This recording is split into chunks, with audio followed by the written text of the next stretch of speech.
Welcome to another episode of GI 101. Each video is designed to inform students of a particular category of general inspection cleaning procedures so that we can maintain a safe, happy, and healthy environment for living and learning.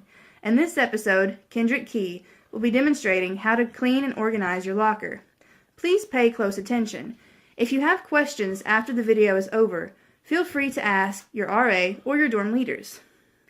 Each student who attends the Muhlenberg Job Corps Center has a locker in which to store their personal items. Every locker should be locked when not in use to ensure the security of the belongings within, particularly electronics, documents, and monetary items. Please note that any amount of money over $50 should either be stored with the finance department or placed into another bank account.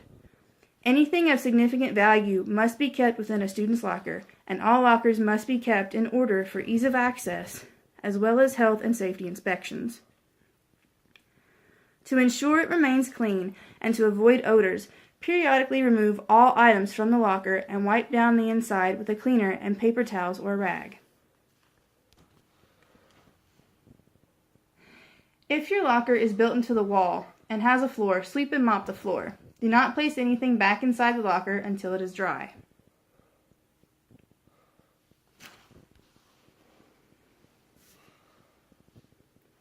If you move to a different room or change a bed and change lockers, you should take care to do this after you have moved out so that the locker is ready for the next occupant. Now, when deciding how to store your belongings, please note that no luggage or prohibited items should ever be stored in a locker. Prohibited items include, but are not necessarily limited to, metal silverware, aerosol cans, metal hangers, black and mild cigarettes or chewing tobacco, non-wellness approved medication or supplements, energy drinks, substances containing alcohol, non-safety scissors, wax melters, weapons, or any property belonging to the center. Please be aware that items may be added or removed from the prohibited items list. Inquire with your RA if you are uncertain. If any of these items are found during an inspection, they will be confiscated, and the student may face disciplinary action. Now, please also remember that this includes center-bought cleaning products. Do not store them in your locker because that may prevent others from using them when they need them.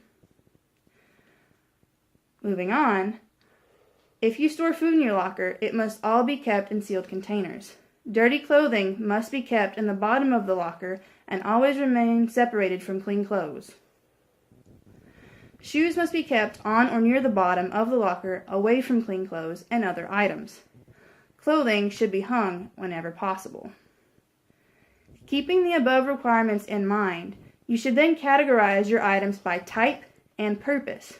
For example, clothing should be stored with clothing, food should be stored with food, and all hygiene supplies should be stored together. Next, decide which area of your locker is best suited to which items. If you use something regularly, such as your shower supplies, place it close to hand. If you use something less often, perhaps place it towards the back or bottom of the locker. Also consider the item size. You can, of course, move things around until you are sure of where it fits best. Now, once you have determined what should go where, place those items inside neatly by hanging what clothing you can, folding what you cannot hang, and arranging all containers in rows as would be seen on a shelf in a store.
And there you have it.